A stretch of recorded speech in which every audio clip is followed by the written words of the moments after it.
Hello guys, good morning अनि दर्शन नमस्ते। फेरि पनि न्यू डे न्यू ब्लग आएको छ गाइज। तपाईँहरू आई होप सन्चै हुनुहुन्छ होला। म पनि एकदम आरामै छु। आज फेरि एउटा ब्लग आएको छ तपाईँहरूको सामु। हेरिदिनु होला, सबैजनाले मन पराउनु होला होइन। तपाईँहरूको सही सपोर्टले गर्दाखेरि नै मैले भिडियो ब्लगहरू बनाउन पाइरहेको छु गाइज। सो आज चाहिँ म के देखाउन चाहन्छु भने म चाहिँ आज रोमानियाको जङ्गलमा घुम्दैछु होइन। आइएम फ्रम रोमानिया अहिले चाहिँ होइन, यहाँ रोमानिया छु। रोमानी घोडाहरू आउँछ भन्दैछ। सो गाइज म तपाईँहरूलाई त्यो चाहिँ के कस्तो आउँदो रहेछ म देखाउन चाहन्छु होइन। यहाँ चाहिँ रोमानियाको चाहिँ जङ्गलहरू चाहिँ सबै सुकेर चाहिँ त्यस्तो भइरहेको छ। यो सबै चाहिँ फलफुलको बोटहरू हो। सो गाइज अहिले चाहिँ यस्तो सुकेर सेद्रेक्क भएको छ होइन। हाम्रो नेपालमा त अब चैत वैशाखको समयमा त ढकमक्क फुलेको ऊ हुन्छ। यहाँ चाहिँ अलिकति अनि ढिलो फल्छ होइन गाई, फुल्छ अनि फुल्ने कुराहरू पनि ढिलो। चाहिँ कस्तो लाग्छ तपाईँहरूलाई होइन। जङ्गलमा के देख्छ तपाईँहरू देख्न सक्नुहुन्छ। सो अनि माछा मार्ने ठाउँहरू पनि, फिसिङ गर्ने ठाउँहरू पनि छ यहाँबाट उता। सो म चाहिँ यहाँ उता चाहिँ यसरी चाहिँ जानु छैन। त्यो ब्याक साइड तपाईँहरूले देख्न सक्नुभयो। यहाँ बाटो चाहिँ धेरै लामो छ होइन। अब हिँड्दै जाँदाखेरि के कस्तो हुन्छ। सो के देख्छ होइन। यता पनि जङ्गल उता पनि जङ्गल है। यो बिचमा चाहिँ रोड छ। रोमानियाको चाहिँ जङ्गल हो यो चाहिँ है गाइज। सो पछि लास्टमा यहाँ फलहरू के फल्छ। कति मिठो खानेकुराहरू पनि फल्छ अनि खानु पनि पाउँछ पछि। कति त्यो अङ्गुरहरू चाहिँ यो सबै यो अङ्गुर चाहिँ तपाईँको यस्तो जङ्गलमै हुन्छ कि अङ्गुर उनीहरूको होइन। यहाँ खेती नै अङ्गुर हो। अनि त्यहाँबाट एग्रिकल्चरमा आउने साथीहरू पनि अङ्गुरको खेती गर्न आउन सक्नुहुँदो रहेछ होइन। अङ्गुरकै खेती आउँदो रहेछ। अङ्गुर चाहिँ यहाँ चाहिँ हाम्रो चाहिँ जस्तै अब नेपालमा अङ्गुर त अब हल्का खानाको लागि मात्रै बजार एरियामा, मार्केटमा अनि पसलहरूमा बेच्नलाई राखेको हुन्छ। यहाँ चाहिँ त्यस्तो होइन। अङ्गुर चाहिँ तपाईँको खेती नै हुँदो रहेछ होइन। त्यो ठुलो फर्म त्यस्तो चाहिँ उनीहरूको चाहिँ ऊ हुँदो रहेछ। त्यो अङ्गुरको चाहिँ तपाईँको वाइन बनाउँदो रहेछ कि रक्सीहरू त्यस्तो बनाउँदो रहेछ। थरीको त्यो रक्सीको लागि नै उनीहरूले युज गरेको हुँदो रहेछ गाइज यो अङ्गुर चाहिँ है। त्यस्तो चाहिँ मैले देखेको कुराहरू तपाईँहरूलाई भन्दैछु होइन। सो जङ्गल छ। जङ्गलको बिच हिँड्दैछु म चाहिँ के कस्तो हुन्छ रिएक्सन होइन। जङ्गल बाघ चाहिँ आउँदैन गाई। यो रोमानिया बाघ चाहिँ छैन रहेछ होइन। बाघ छैन अरे अनि बदल छैन यतातिर होइन। पहिला थियो अरे सबै मऱ्यो भन्दै थियो यतातिर चाहिँ। अनि घोडाहरू, जङ्गली गोरुहरू त्यस्तोहरू चाहिँ धेरै नै आउँछ यहाँ।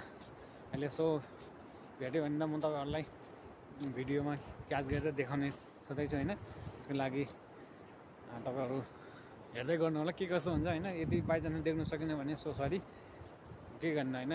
मैले अब भएको ठाउँसम्म म जानु सक्छु या सक्दैन त्यो चाहिँ धेरै लामो हुनु पनि सक्छ होइन।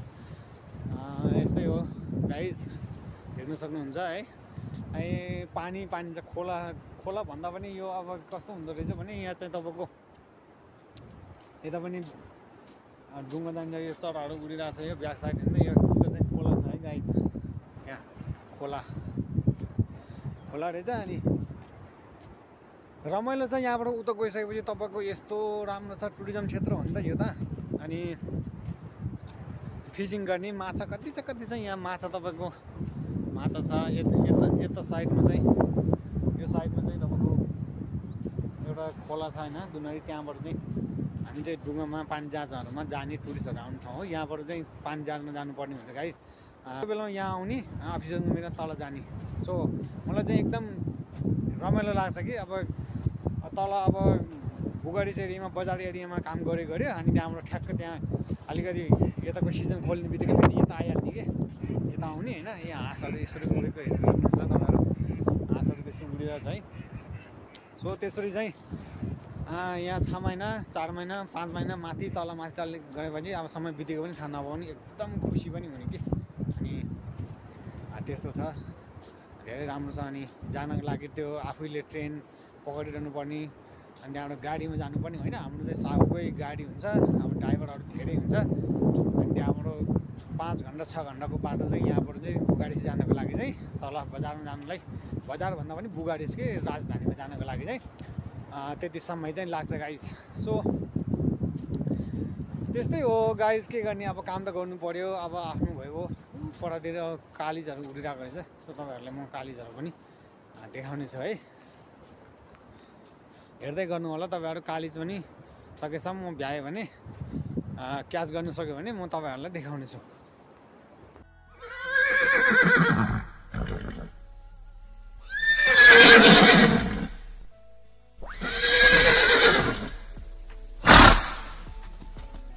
हामीले सकेसम्म उसको छेउमै जाँदैछु गाइज। क्विकली गर्दै यो फेरि हाल्नु तपाईँहरूले देख्न सक्नुभयो। ल हेर्नुहोस्, रोमानियाको जङ्गलमा चाहिँ हजार थरीको के अरे गोरुहरू पनि आउँछ है। घोडा गोरु त्यहाँबाट एउटा दौडिरहेछ।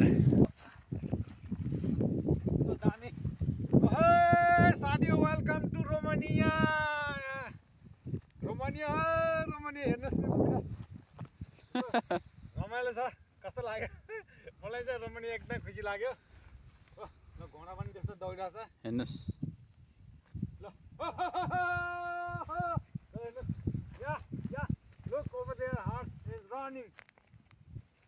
Guys, look.